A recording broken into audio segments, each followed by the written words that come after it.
안녕하세요. 정선비 정한울입니다. 제가 오늘은 자주 하는 수술 얘기 말고 치약을 고른다고 했을 때 어떤 점들을 좀 고려해야 되고 이런 것들을 좀 안다면 좀 더 나한테 도움이 되거나 자극이나 위해 성분들이 좀 적은 이런 것들을 고르는 데 도움이 되실 수 있지 않을까 해서 한번 영상을 준비해 봤습니다.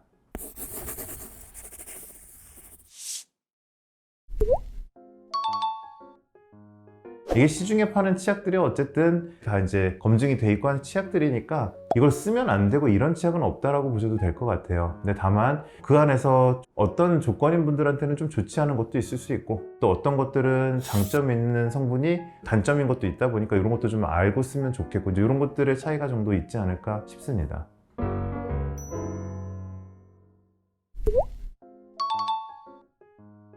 먼저 기본적으로 치약에 대해서 이제 가장 효능이라고 한다면 이제 우리가 칫솔질을 함에 있어서 입안을 좀 상쾌하게 하고 균들을 없애주고 좀 깨끗하게 해주고 그 다음에 충치 예방하는 효과도 있고 이제 이런 것들이 있으면 가장 좋을 텐데 역시나 이제 치약에서 가장 중요한 성분 중에 하나는 불소라고 얘기를 드릴 것 같습니다. 불소는 이제 우리가 특히 그 충치 관련된 그런 부분들에 있어서 이거는 이제 명백하게 과학적으로 충치를 좀 줄여주는 충치에 이제 도움이 되는 성분으로 확실하게 이제 알려져 있기 때문에 우리가 가장 일반적으로 치아를 관리하는 칫솔질에 있어서 치약이나 이런 성분에 불소가 있다면 분명히 도움이 될 겁니다. 불소도 그래서 저불소, 고불소, 무불소 여러 가지 치약들이 있는데 확실한 거는 지금은 불소가 함유된 치약들이 무불소보다는 분명히 유리하고요. 보통은 우리가 이제 구강 건강 이런 거를 생각했을 때 고불소 치약 이런 것들이 아무래도 가장 좋지 않을까 생각을 합니다. 고불소라고 했을 때 불소가 한도 끝도 없이 높고 그러진 않고요. 적정한 그런 기준들이 있는데 보통 1500ppm 그 이하 정도로 얘기를 했을 때 고불소가 아마 그거보다 조금 낮은 1450 이런 것들이 아마 시중에 많이 있는 걸로 알고 있어요. 그래서 그런 것들을 쓰신다면 적어도 우리가 양치질을 함에 있어서 충치 관련된 것들에 대해서 좀 더 도움이 되는 그런 것들을 얻을 수가 있을 거라고 보고요. 근데 그 중에서 좀 고려를 해야 되는 좀 성분들도 있긴 있어요.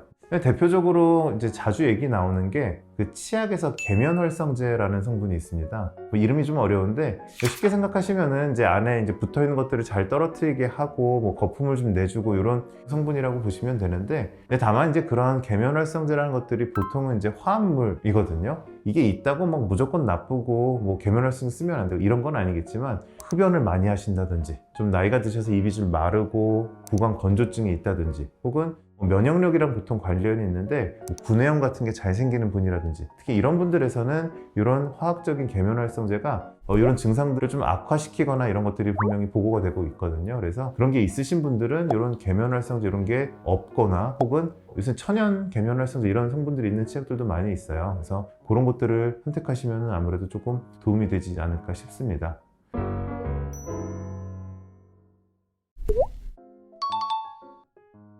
어린이들 같은 경우도 성인과 비슷할 것 같아요. 우선은 어린이들의 유치 이런 것들은 분명히 충치에 더 취약하고 이들도 약하고 하다 보니까 불소의 중요성이 아무래도 조금 더 강조가 되는 건 사실입니다. 그래서 어린이들도 이제 불소가 충분히 함유되어 있는 치약을 쓰는 게 좋긴 한데 사실 불소라는 것도 충치에 관련돼서 좀 좋은 역할을 하지만 분명히 이것도 독성이 좀 있는 거거든요. 근데 이 독성이 우리가 흔히 쓰는 용량에서는 절대 그 정도는 아니에요. 근데 다만 과한 용량이 삼키게 돼서 몸에 쌓이게 되면 영향을 주는데 어린이들은 보통 이 치약을 삼키는 경우도 많이 있잖아요. 또 덜어는 맛있다고 먹는 아이들도 있다 보니까 삼켰을 때 유의하지 않는 정도의 어떤 불소를 함유한 치약들 이제 이런 것들이 중요할 거고 그랬을 때 이제 어린이들은 실제로 그 치약의 양도 좀 중요합니다. 그래서 보통은 제가 기억하기로 아마 한 2살, 그 다음에 6살, 그 이상 보통 이런 기준으로 해가지고 2살이 안 되는 좀 아기들은 한 쌀알 정도 크기의 치약 양 그리고 한 6살 전 그 사이까지는 콩알 정도였던 걸로 기억하는데 그런 정도 용량 그래서 그 양도 조금 신경을 써야 되니까 어린이들 치약에 있어서는 불소 성분 그리고 이제 불소의 양, 그 다음에 치약의 양 이런 것들도 좀 고려를 해야 되지 않을까 생각이 듭니다.